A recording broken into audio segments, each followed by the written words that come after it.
Hey there, welcome to a new episode of Muzikxpress. My name is Twan, and in this week's vlog I'm going to show you the interview that I did with Nick, a.k.a. Chicane, about his classic Offshore. Enjoy. Chicane was born as Nick Bracegirdle on February 28, 1971 in England. He was already making music at the age of 12 and he got influenced by people such as Jean-Michel Jarre, Vangelis and synth-pop legend Vince Clarke, who you might know from acts such as Erasure, Yazoo and Depeche Mode. In July 1995, Nick's first release came out, which was the track Right Here Right Now, and that one came out under the project name Disco Citizens. In the year 1996, Nick released the Offshore EP Volume 1 under the name Chicane. One of the tracks on that EP was the original version of Offshore, which was a 7-minute ambient breakbeat kinda track.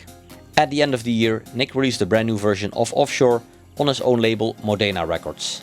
That release included a more trancey remix of the track under the name Disco Citizens. And that is also the version that became famous and a chart success in various countries all around the world. In September 1997, the track got a re-release as Offshore 97 with vocals by Powerstruggles. Offshore is one of the most well-known trance classics. It is also one of the most famous Ibiza anthems, plus it still gets re-released every now and then with new remixes. Chicane has been active for many years already and released successful singles such as Saltwater, the Bryan Adams collaboration Don't Give Up, Love on the Run, Stoned in Love with Tom Jones, Bruised Water with Natasha Bedingfield, and the list goes on and on. During the Amsterdam Dance event in October 2018, I sat down with Nick to talk with him about Offshore, his brand new artist album, The Place You Can't Remember, The Place You Can't Forget, and more. The first part of the interview was about Offshore. I asked Nick if he could tell us more about the production process of the track. Crikey. Well, it was all very old school then. Not the technology we have now at all. I was mainly using the heart of the studio was a Roland S750 sampler. I use Roland stuff rather than the a.k.a., which was the alternative at the time. And I had a room full of kind of vintage synths, which would go out of tune if you looked at them the wrong way. Yeah, and it was sequenced up using some old Atari sequencing Cubase software. And messy, really, very messy compared to what we have now. And I listen to that and I think, and I kind of boggle as to actually quite how it was done.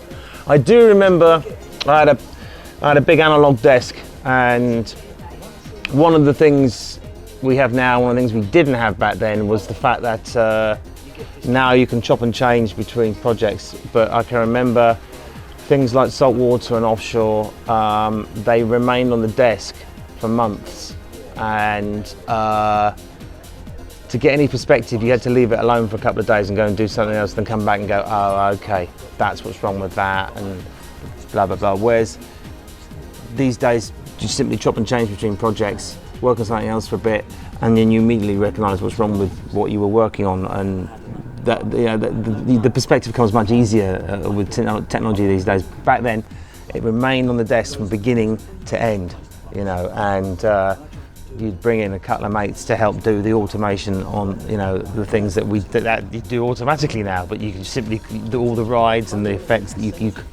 you couldn't do back then, so yeah, it's interesting looking back, and back then we didn't know any different, and I suppose that was fairly cutting edge, and we were using the modern technology of the day, and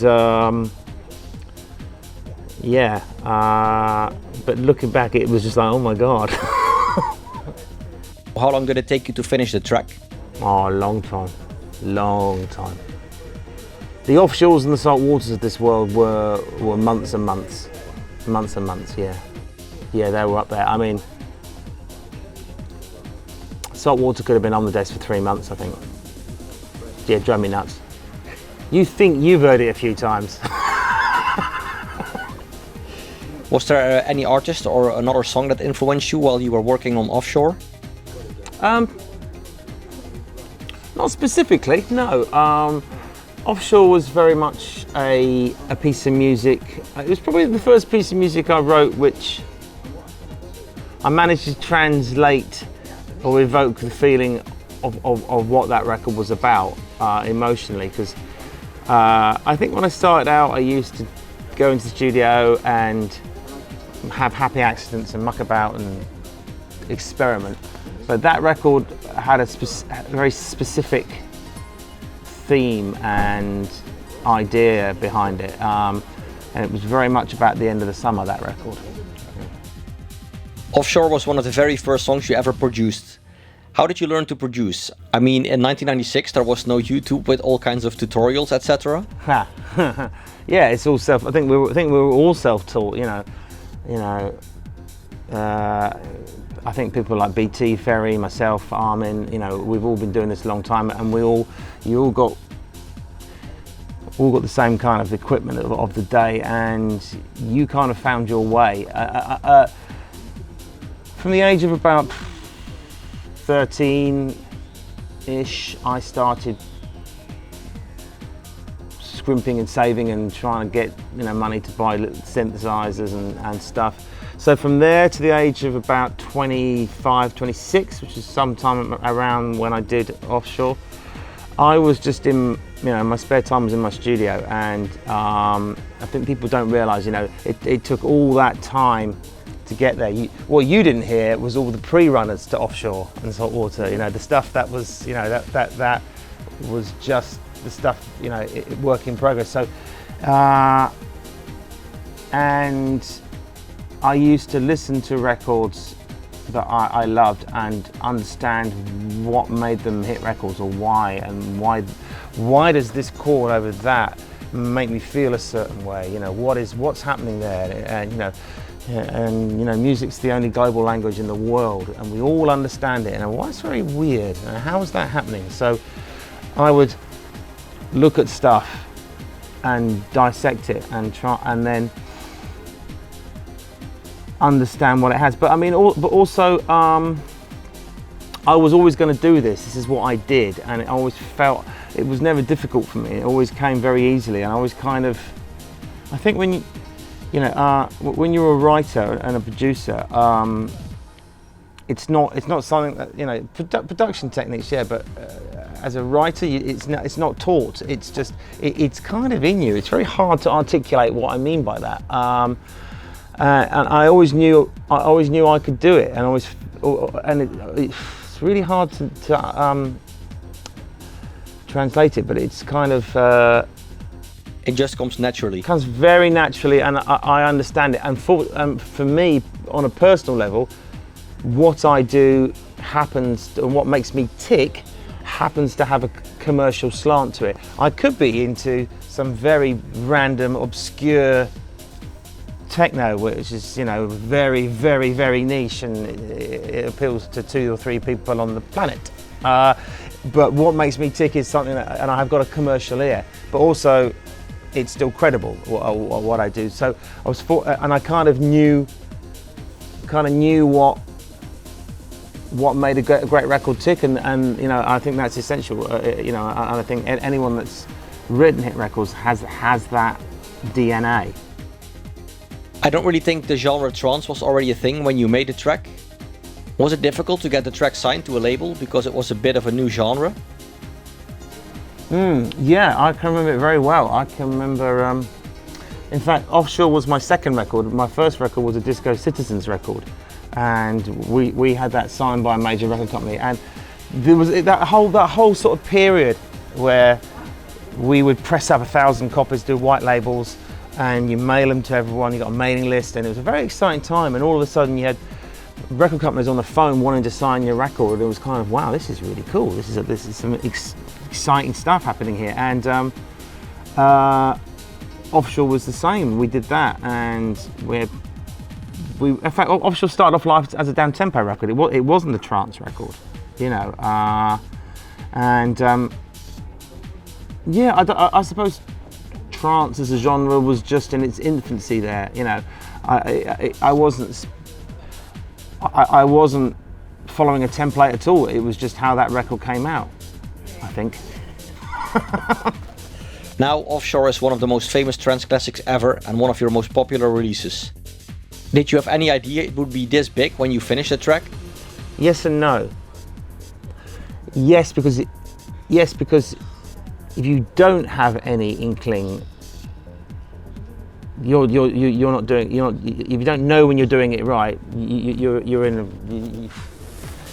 flailing about in nothing. Yeah, I felt it, and it always felt very special. And you have to recognise that as a producer. So yes, you do recognise that you're doing something really exciting, special. But no, you have no idea how it's going to get received. So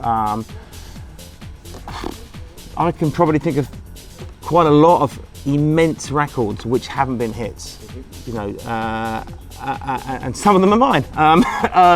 You know, what goes from record for being a fantastic record to being a hit record is a combination of things. And actually now, in the olden days, you would get it to all the club DJs. You get a lot of club support.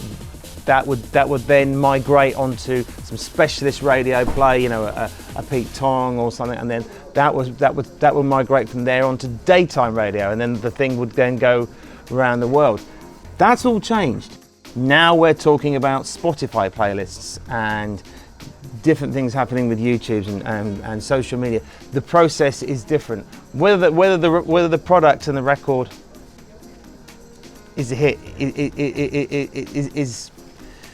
is by the by. It's whether it's a great record. I think fundamentally, you know. Were you surprised when the song also entered the charts? I mean, there wasn't really any music like Offshore at that time, right? Yeah, it was pretty unusual. It went onto the Radio 1 playlist, A-list, as an instrumental, and it was 4 minutes long as well. You know, they were playing, you know, 2.5 minute pop records with vocals. So yeah, it was pretty cool actually. Yeah, that was kind of unusual. Yeah, I've got a lot to be grateful for that, and yeah, that's kind of. But the record touched people, and that's what it was meant to do. It wasn't a thin sort of castaway, chuck away pop record. You know, it had substance to it. So, and it was just really, really nice that people believed in it. It's pretty amazing how I think about it. Later, another version with vocals by Powerstruggles came out. What's the story behind this version? Yeah, not my idea.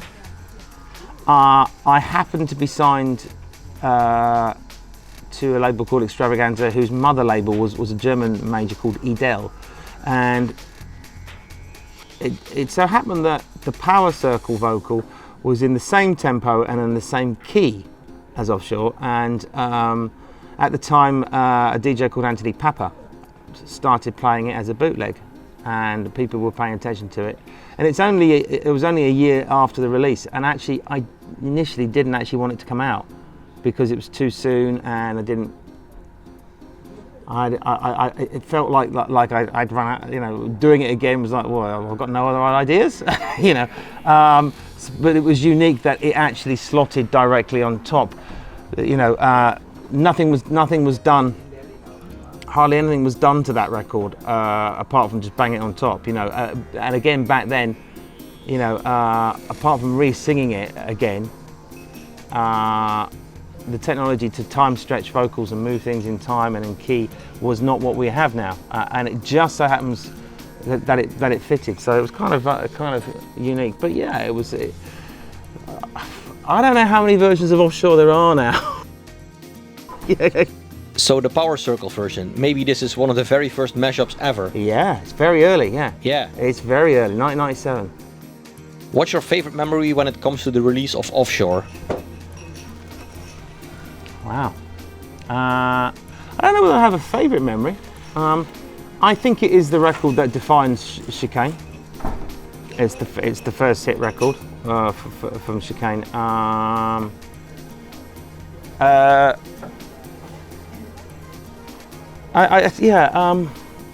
have so many memories of it, really. I mean, and there's so many versions of it now. I think it's kind of blurred, but it's all part of the beginning of the whole thing, really. It's like the bedrock. So it's like what everything was built on was that record. This year, your artist album, The Place You Can't Remember, The Place You Can't Forget, came out. How have the reactions on this one been so far? Pretty cool, actually. I was It's quite an interesting album, that one. It's probably my most heartfelt album. It was written not an easy time for me. I split with my wife and stuff like that, and I wasn't in the happiest time. And sometimes that's when you write your best music. But really, really well. I mean, it went to #1 in 4 different territories, which is really exciting. You know, Germany and England, a few other places. I can't remember where they were, but it got received really, really well. And in this day and age, it's selling a lot of copies. You know, because we don't sell records these days. we stream them. We listen to them on the radio. Yeah, no, it's gone really, really well. Good. So how long did you work on the album? About 2 years. 2 years? Yeah. Long time. Short time. Short time. Yeah. How long do you usually work on an album? Probably 3+. Wow. Just depends. I write quite slowly. Yeah. What's your personal favorite track of the album? Probably Serendipity. You need to listen to what the lyrics say on that record. The track Nirvana from the album came out not too long ago. Can you already tell us what the next single will be? Probably 10 Deep. There's a track called 10 Deep. I played it last night, actually. Albeit 20 BPM faster than it is on the album. Any other future plans in the works? Any collabs or remixes? Yeah, there's lots going on. Never really stop, to be honest with you. There is, there's 3 or 4 things I'm working on at the minute. There's funnily enough a new version of Salt Water coming out. Very, very unusual, down tempo, different. So look out for that. And there are a couple of artists that we're signing as well to my label. We've come across quite a few things because of my radio show, because of Sunsets, and we do that every day. I get sent stacks of practice. Monday and Tuesday is just me trawling through thousands of stuff for the radio show, and yeah, I mean, my record companies have been specifically just a figurehead for my product, but no, we're starting some stuff. So that's actually my next question. You're also having your own radio show called Sunsets. For the people that don't know the show, what can they expect when they tune in? Okay, right. Sunsets is the biggest growing part of my business right now. Obviously, the albums are selling well, but actually, the radio show and the live shows we do with Sunsets are becoming a really, really big thing. It's 2 to 3 days of the week are on Sunsets now,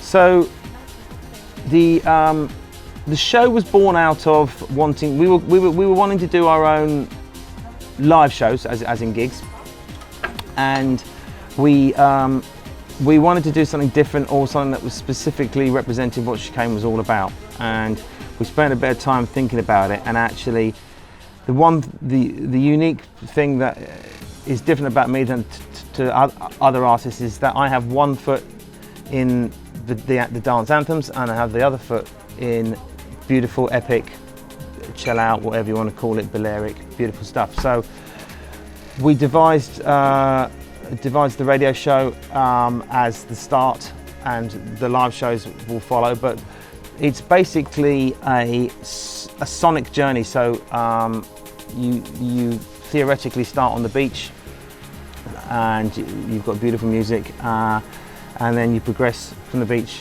to the dance floor, and it's basically, it works like that. So the show's an hour long, so we start with some beautiful stuff, we go mid-tempo, and we end with some dance anthems. And we do this thing as a live experience. I had a residency a year or so ago in Dubai, and it would be a big set, it'd be 4 to 5 hour set, so people would be still on the beach and we'd play epic stuff, and gradually sun would start to go down, and we have a very specific sundown moment, and then bosh, off we go. And I also did 3 shows in the Alps where I used to live, so obviously there was no sea, but people would come off the mountain, and it would be après, the sun would go down, and then bang, off we would go. So it's the same concept, And I'm working with the Café Del Mar people quite a lot. I'm opening the Café Del Mar in Bali next year. I played the one in Sydney and stuff quite a bit, and we do the same show. We stream it, and so it's becoming a big thing. I mean, the radio show's on over 60 stations worldwide, and as a podcast, it downloads between 10 and 15,000 a day. So it's becoming quite a big thing. So it's exciting what's happening with that. Cool.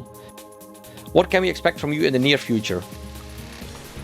Well, in the near future, we will be doing some very big sunset shows, which will be incorporating other DJs, and there'll be a big event, almost mini festival-esque kind of vibe. That's happening, and I'm just going to be writing and producing and signing some artists. So yeah, I'm pretty busy. Thank you very much for your time, and good luck with everything. Cool, great. Thank you very much. Good to be interviewed. Thank you. All right, that was it. This week's vlog, my interview with Chicane about his track Offshore. Nick, thank you very much for your time. Much appreciated. Thank you for watching. I hope you enjoyed the vlog. If you did, make sure to give this video a like, leave a comment in the comment section below, and make sure to subscribe. Once again, thanks for watching, and until next time, bye bye.